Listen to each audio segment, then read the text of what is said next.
Good evening, everyone. Thank you for joining us at Expressions from the Heart. I'm Sharon Lauman, your host. Tonight, the promised conversation on forgiveness begins. Part one will be the definition according to scripture as well as Mayo Clinic. Let's start with the scriptures. 1 Peter 4 and verse 8 says, "And above all things, have fervent charity among yourselves, for charity shall cover the multitude of sins." Ecclesiastes chapter 3, verse 1 and 8 says, "To everything there is a season, and a time to every purpose under the heaven, a time to love, a time to hate, a time of war, and a time of peace." Romans chapter 12 says, "If it be possible, as much as lieth in you, live peaceably with all men." Dearly beloved, avenge not yourselves, but rather give place unto wrath. For it is written, "Vengeance is mine, I will repay, saith the Lord."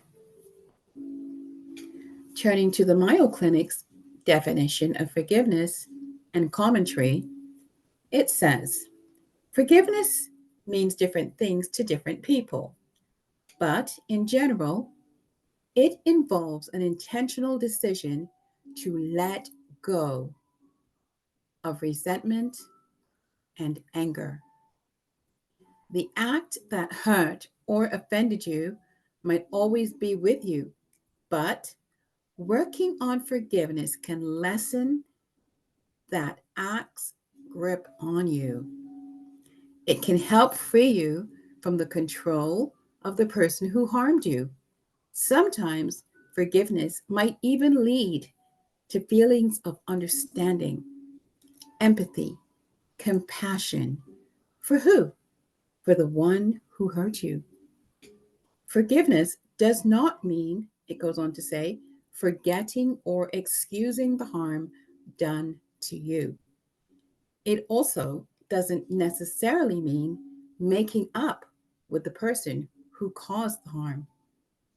Forgiveness brings a kind of peace that allows you to focus on yourself and helps you get on with your life. Interesting.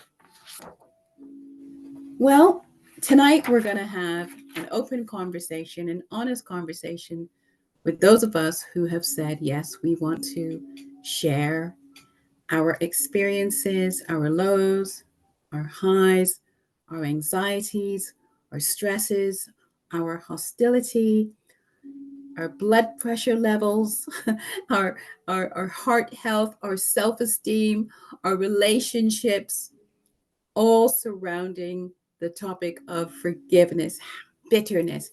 How has hurt and pain affected you? Has it aged you? Has it helped you to grow? Has it helped you develop, mature? What has it done? And how do you know that you have forgiven?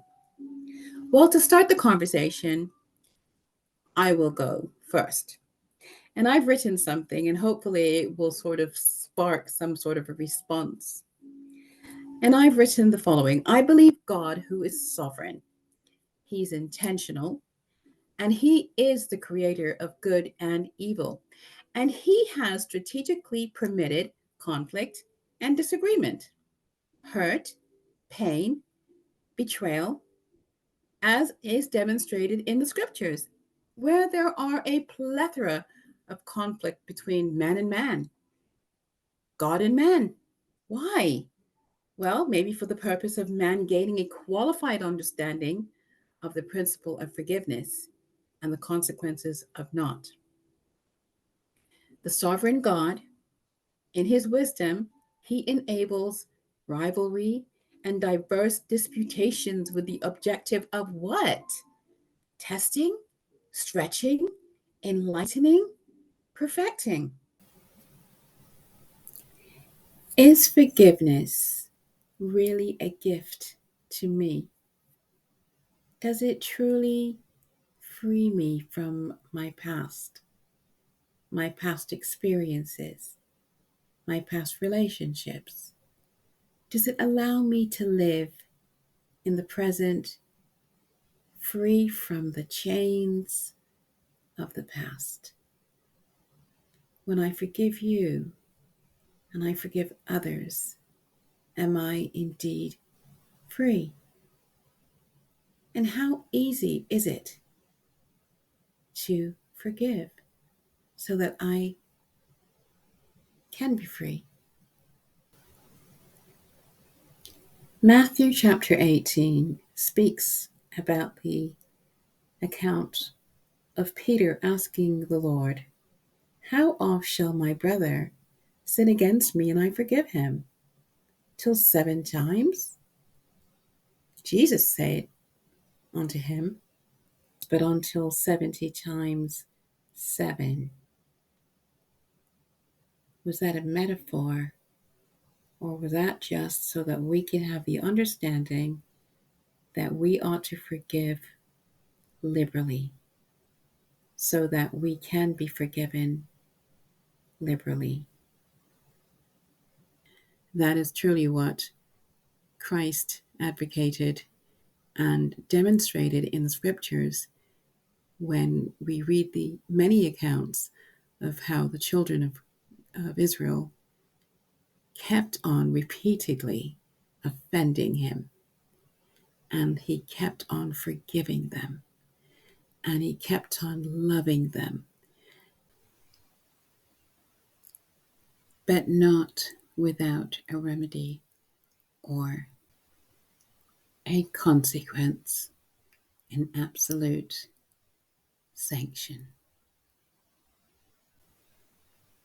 Stay tuned for part 2, where the conversation begins.